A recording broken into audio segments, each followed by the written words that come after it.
Hello welcome to D6 this is professor Vinod Kumar. ఈరోజు మనము నా విద్యార్థి బహుజన విద్యార్థి సంఘంలో అత్యంత కీలకంగా ఉస్మానియా విశ్వవిద్యాలయంలో కాకుండా తెలంగాణలో సామాజిక తెలంగాణ ఉద్యమాన్ని చాలా కీలకంగా ఉద్యమంలో ఉండి అలాగే బహుజన తెలంగాణ కోసం ఆర్ఎస్ ప్రవీణ్ కుమార్ గారితో చాలా మంచి అంటే ఉద్యమంలో చాలా బిఎస్పీ ఉద్యమంలో కీలకంగా పనిచేస్తూ ఆ సిద్ధాంతం భూమికగా ఇంకా ఉస్మానియాలోను తెలంగాణలోను పనిచేస్తున్న మన తమ్ముడు సంజయ్ ఇవాళ మనతో ఉన్నాడు.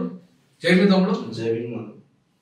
సో ఇవాళ చాలా కీలకంగా ఒక బాగా చర్చ ఈ మధ్యకాలం 2-3 నెలల నుంచి విపరీతంగా చర్చ జరుగుతుంది వర్గీకరణ అంశం మీద. సో వర్గీకరణను బిఎస్పీ మొదటి నుండి వ్యతిరేకిస్తున్నది కదా. అసలు బిఎస్పీ వర్గీకరణ ఎందుకు వ్యతిరేకిస్తున్నది ఒకటి. రెండవది ఇప్పుడు వర్గీకరణ కావాలా వద్దా, వర్గీకరణ వస్తే కావాలంటే ఏ రకంగా పరిష్కారం కావాలి, దానికి ప్రధాన అడ్డంకి మాలలు అని చెప్పేసి వాళ్ళ మందకృష్ణ అంటున్నాడు. దాంట్లో ఉన్న వాస్తవం ఎంత.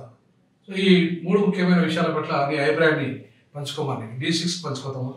ముఖ్యంగా ఈ D6 ఛానల్కు ప్రత్యేక శుభాకాంక్షలు తెలియజేస్తున్నా.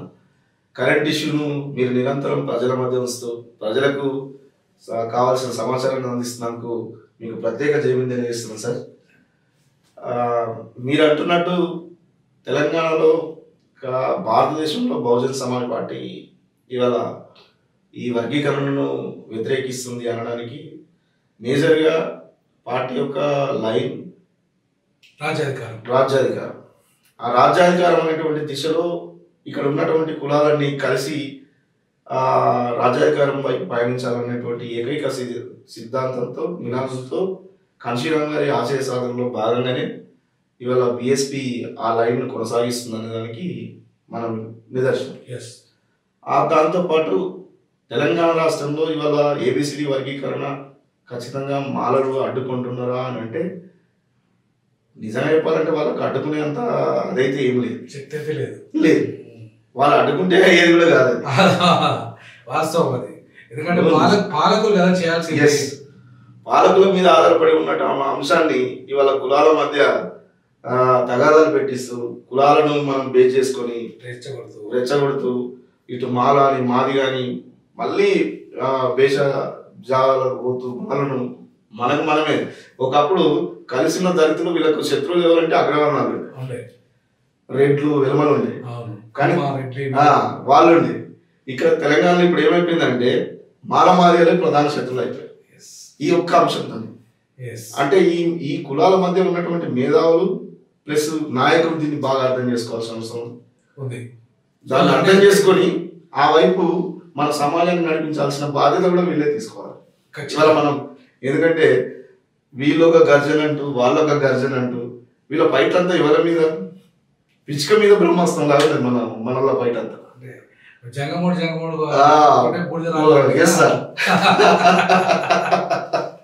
ఇది కరెక్ట్.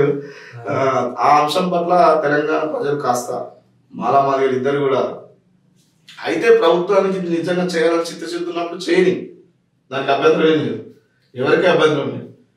జనాభా దామాంశం ప్రకారం ఎవరి వాటా వాళ్ళకు ఇచ్చేస్తే పెద్ద నష్టం లేదు. కాశీరామ్ గారి సిద్ధాంతం కూడా అదే. Yes sir.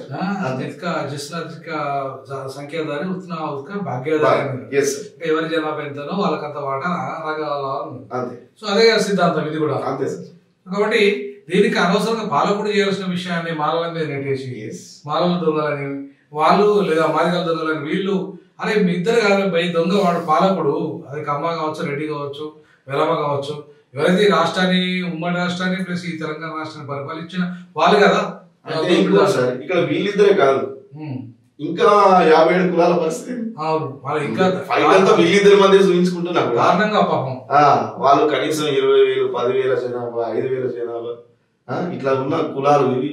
ఆ కులాల బాధ్యతను వీళ్ళు మర్చి వీళ్ళ మధ్యనే ఫైట్ ను తారతమ్య స్థాయికి తీసుకొచ్చారు.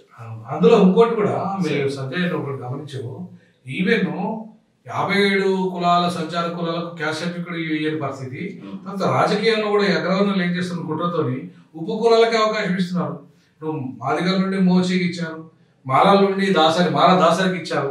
ఆయన ఉప ముఖ్యమంత్రి, మంత్రి, కానీ ఒక మాదిగలేడు, ఒక మాలలేడు. కరెక్ట్ మా స్పీకర్ విషయాలకు వచ్చేస్తూ కూడా వాళ్ళు ఒక తండ్రి మాల తల్లి మాది అని అంటున్నారు.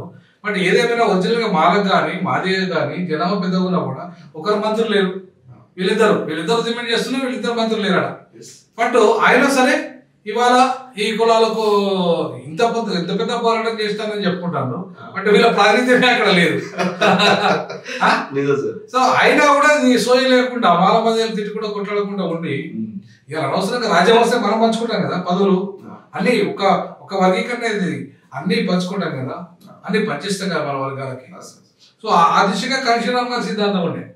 సో కాబట్టి కాంశీరామ్ గారు అనే వర్గీకరణ బెగ్గర్ ఫైటింగ్ అగైన్స్ట్ ఏ బెగ్గర్ అన్నాడు. ఒక బిచ్చగానికి మరొక వ్యతిరేకంగా ఇంకో బిచ్చగాడు కొట్లాడుకోవడం ఏంది? ఇద్దరు బిచ్చగాలే కదా.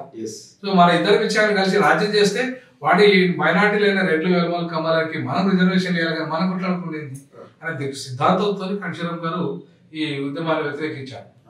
సో ఆ సిద్ధాంత బాటలో నడుస్తున్న సంజయ్ వాళ్ళ వర్గీకరణ సపోర్ట్ చేస్తున్నాడు. కారణం ఏంది? వెళ్ళిందంటే ఎవరికి జనాభా అయితే వారికి అంత వాడు కాంశీరామ్ గారు చెప్పారు కాబట్టి అది అమలు కావాలని చెప్పేసి కోరుకుంటున్నారు. దానికి అది అంబేద్కర్ అదే కోరుకున్నాడు, కాంశీరామ్ అదే కోరుకున్నాడు. ఇవాళ మనం కూడా అందరం కూడా అదే కోరుకుంటున్నాం. ఇవాళ ఏ దానికి ఎక్కడ వ్యతిరేకంగా వర్గీకరణకు వ్యతిరేకం అనేది అసలు కాదు. జనాభా దామాష ప్రకారం ఎవరి వాటా వాళ్ళకు సమానంగా రావాలి. ఇవాళ 57 కులాలకు కూడా వాళ్ళ వాటా ఇవాళ వాళ్ళు ఉస్మానియా యూనివర్సిటీలో ఇంకా విద్యార్థి నాయకుడు ఇంకా రాలేదు, యూనివర్సిటీ స్థాయికి రాలేదు. ఎందుకు అంటే వాళ్ళ వెళ్ళలే, ఈ పొలాలు వెళ్ళలే, అది ఎడ్యుకేషన్ పోలే. ఇంకా కారణం ఏంటంటే నాయకుడు కాంశీరామ్ గారు యూపీలో ఇప్పుడు మోస్ట్ బ్యాక్వర్డ్ కులాలు సంచార కులాలు మంత్రులు చేశారు. అక్కడ వాళ్ళ చెప్పుల గదిలో మంత్రి చేసిండంట. అక్కడ నేను పోయిన ప్రమాణ స్వీకారానికి 95 లో మొదటిసారి ముఖ్యమంత్రి మాయావతి గారు అయినప్పుడు చెప్పులు లేవు కానీ మంత్రి అయ్యాడు.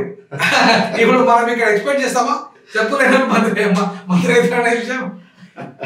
ఇప్పుడు బట్టలు పెట్టుకోవడానికి మంచి సూట్ కేసులు ఉంటాయి కదా, అవి లేవు. ట్రంక్ పెట్టెలు అది పాత ట్రంక్ పెట్టెలు పట్టుకొని ప్రమాణ స్వీకారం చేయడానికి వచ్చారు. అక్కడికి మీడియా కవర్ చేసింది వాటన్నిటిని. సో అంటే ఏం చూడండి, ఎంత పేదరికంలో ఉన్న జాతులకు అవకాశం ఇచ్చాడు అధికారం వస్తే. సార్ ఇప్పటికి కూడా మీరు చెప్పినట్టు తెలంగాణలో కాంశీరామ్ ఆలోచన కనుక ఈ ఇద్దరు కొనసాగిస్తే తప్పకుండా తీసుకెళ్తే పక్క పవర్కి వస్తున్నాం. ఇప్పుడు వాటా లేదనే దానికంటే మనకు పవర్ కావాలనే దాని మీద ఫోకస్ ఎందుకు చేయాలి? అది ఇవాళ చూస్తున్నారు కదా, సంజయ్ గారు చెప్తున్నారు ఏమని, ఇప్పుడు 5% ఉన్న విద్యావంతుల గురించి 30 ఏళ్ళు కొట్లాడినావు. రాజకీయ అధికారం కోసం ఎన్ని ఏళ్ళు కొట్లాడుతూ? ఓన్లీ 95% ఉన్న పేదలు మధ్యతరగతులు దళితులు ఉన్నారు కదా, వాళ్ళ గురించి ఎప్పుడు కొట్లాడుతావు? అధికారం వస్తే వాళ్ళకి ఇద్దరు న్యాయం చేస్తాం. కాబట్టి అధికారం అనేది చేస్తాం కాబట్టి మాస్టర్ కీ కాబట్టి దాన్ని పట్టుకోవాల్సిన అవసరం ఉంది. దాని గురించి ఇద్దరు కలిసి కొట్లాడుకోవాల్సిన అవసరం ఉంది, పోరాటం చేయాల్సిన అవసరం ఉంది.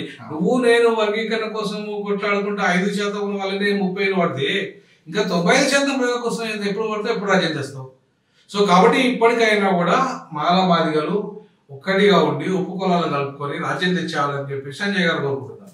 ఇంకోటి సంజయ్, ఇంకోటి కూడా నేను ఇవాళ మీ దృష్టికి తీసుకెళ్తున్నా. అదేంటంటే ఇప్పుడు ఈ దక్షిణాదిలో ప్రధానంగా ఈ ఉత్తరాది వాళ్ళు మొత్తం వచ్చి కబ్జా చేసిండ్రు, వ్యాపారాలు కబ్జా చేసిండ్రు, రియల్ ఎస్టేట్ రంగం వాళ్ళది, ఇప్పుడు అన్ని రంగాలు వాళ్ళే కదా.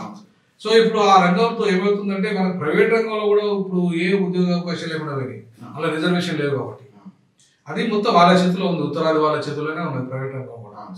కాబట్టి ఇవాళ అందులో కూడా వాటా రాకుండా ఇవాళ కేవలం ప్రభుత్వ ఉద్యోగంలో 10% ఉద్యోగాల కోసమే కొట్లాడుకుంటా, ఇంకా అది కూడా పరిష్కారం కాకుండా ఉంటే ఇంకా ఎన్ని రోజులు ఈ కథ? మరి అందులో 90% ప్రైవేట్ రంగం 90% ఉంది కదా, దాంట్లో వాటా రాకుండా కూడా మనకి అవకాశాలు రావు కదా, వ్యాపారాలు చేయలేము కదా, స్వయం ఉపాధి రాదు కదా. మరి దాని గురించి మనం ఏం ఆలోచన చేయాలి? సార్ ఇప్పుడు మీరు అన్నట్టు మనం ఇంతకుముందు అయితే తెలంగాణ రాష్ట్రం వస్తే వాస్తవానికి మనకు ఎట్లయితే అభివృద్ధి జరుగుతుంది అనే దానికి మనం పోరాటం చేసినాము. తెలంగాణ కంటే ఇప్పుడు సౌత్ ఇండియా అనేది కూడా చాలా important sir. South India movement కూడా జరగాల్సిన అవసరం ఉంది తెలంగాణలో. ముఖ్యంగా ఇవాళ మనం ఎక్కడో ఢిల్లీలో ఉన్నటువంటి, అసలు ఇప్పుడు ఢిల్లీ ఉన్న దాని ప్రకృతి వాతావరణం కూడా మన దేశానికి అంత అది సేమ్ లేదు.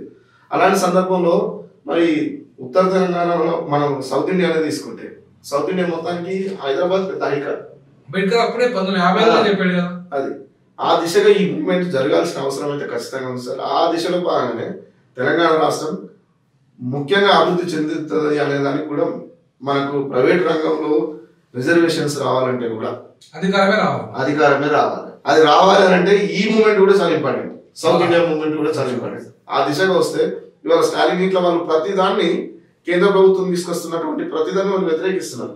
ఎందుకు? వాళ్ళకు ఆ బాధ ఏంటో తెలుసు.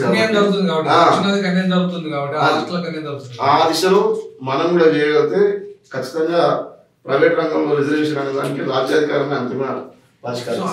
సో ఇప్పుడు సంజయ్ గారు చెప్తున్నట్టుగా అన్ని సమస్యలకు బాబాసాహెబ్ చెప్పినట్టుగా పొలిటికల్ ప్లuralism మాస్టర్ కి to open any door of the democracy. అంటే ప్రతి సమస్యకి అధికారం అనే దాన్ని మనం కనుక తీసుకోగలిగితే వర్గీకరణతో పాటు మిగతా 90% పేద వర్గాలకి ప్రైవేట్ రంగంలో కూడా వాటా రప్పించచ్చు. అన్ని రంగాల్లో వాటా రావాలి అంటే మనకు అధికారం రావాలనేది చివరికి సంజయ్ గారి యొక్క లక్ష్యం. అంటే బీఎస్పీ ఆ రకంగా ముందుకు పోయింది కాబట్టి బీఎస్ఎఫ్ వ్యవస్థాపకులు ఆయన ఉన్నాడు కాబట్టి ఆయన సిద్ధాంతం కూడా అదే. అట్లాగే దక్షిణాదిలో కూడా మనం ప్రత్యేకంగా బాబాసాహెబ్ కోరుకున్నట్టు హైదరాబాద్ దేశానికి విడవరాన్ని చేయడం కారణంగా ఆ పవర్ అంతా కూడా ఢిల్లీ పవర్ కనుక హైదరాబాద్కు మారి ఇవాళ హైదరాబాద్లో మన వర్గాలన్నీ కూడా అధికారం చేపట్టి దక్షిణాదిలో మన వాటా మనం తీసుకోగలుగుతాం అని చెప్పేసి ఆయన కోరుకుంటున్నాడు. ఖచ్చితంగా సంజయ్ గారి యొక్క ఆలోచన ఏదైతే ఉందో అది కన్షీరామ్ గారి ఆలోచన, అది అంబేద్కర్ ఆలోచన, అది మహనీయుల ఆలోచన కాబట్టి వాళ్ళ ఆలోచన దిశగా మనమంతా ఐక్యంగా తొందరగా వర్గీకరణ సమస్యలు రేవంత్ రెడ్డి పరిష్కరించి ఈ దళితుల సమస్యలు పరిష్కరించే దిశగా ఉండాలి. మన దళితులంతా ఐక్యంగా రాజకీయ అధికారం వైపు పోవాలని చెప్పి ఆయన కోరుకుంటున్నాను. Thank you Sanjay. Thank you sir. మీ సమయాన్ని వెచ్చించి వచ్చినందుకు D6 తరఫున మరోసారి జై భీమ్. Thank you sir. జై భీమ్ సార్.